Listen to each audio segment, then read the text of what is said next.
جو ہیں یہ ہمارے یعنی دین کی بنیادیں ہیں.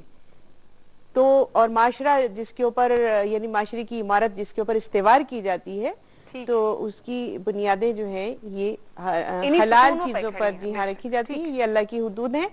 قرآن کریم اس حوالے سے ہمیں دیکھیں ایک آیت ہمیں ملتی ہے. بسم اللہ الرحمن الرحیم. الم تروا ان اللہ سخر لکم ما فی السماوات وما فی الارض واسبغ علیکم نعمہ ظاہرۃ وباطنہ.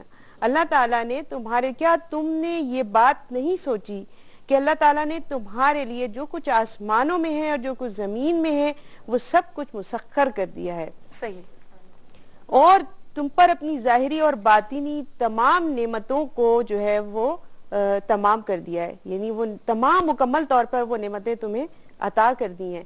تو آپ یہ دیکھیے کہ اس سے ہمیں یہ معلوم ہوا کہ جو پچھلی قوموں کے لیے اللہ تبارک و تعالیٰ نے بہت ساری ایسی چیزوں کو بھی حرام قرار دے دیا تھا جو جس میں کوئی یعنی بظاہر کوئی نقصان نہیں تھا لیکن اس کو صرف آزمائش کی خاطر حرام قرار دے دیا تھا. لیکن اس دین کے حوالے سے جو دین اسلام ہے اس کے حوالے سے یہ بات آپ دیکھیے کتنی عظیم الشان اللہ تعالیٰ کی ہم پر جو مہربانی اور اس کا احسان ہے اور فضل و کرم ہے کہ اس نے ہمارے لیے سب کچھ مسخر کر دیا, سب کچھ نعمت بنا کر پیش کر دیا. اس کے بعد حرام چیزوں کے حوالے سے چند چیزیں ہیں اگر گنتی کی آپ تمام نعمتوں کے حوالے سے ان کو اگر کمپیئر کریں تو ٹھیک ہے جو کہ حرام کر دی گئی. یہ قرآن کریم کا فلسفہ ہے حرام ہم یہیں پر چھوڑتے ہیں اور اس کو ہم چاہیں گے کہ آپ تفصیل سے جو بقیہ گفتگو ہے اسے بیان کریں. ناظرین مختصر سا بریک ہے ہمارے آپ کے درمیان فی الوقت. اس بریک کے بعد دوبارہ حاضر ہوتا ہے.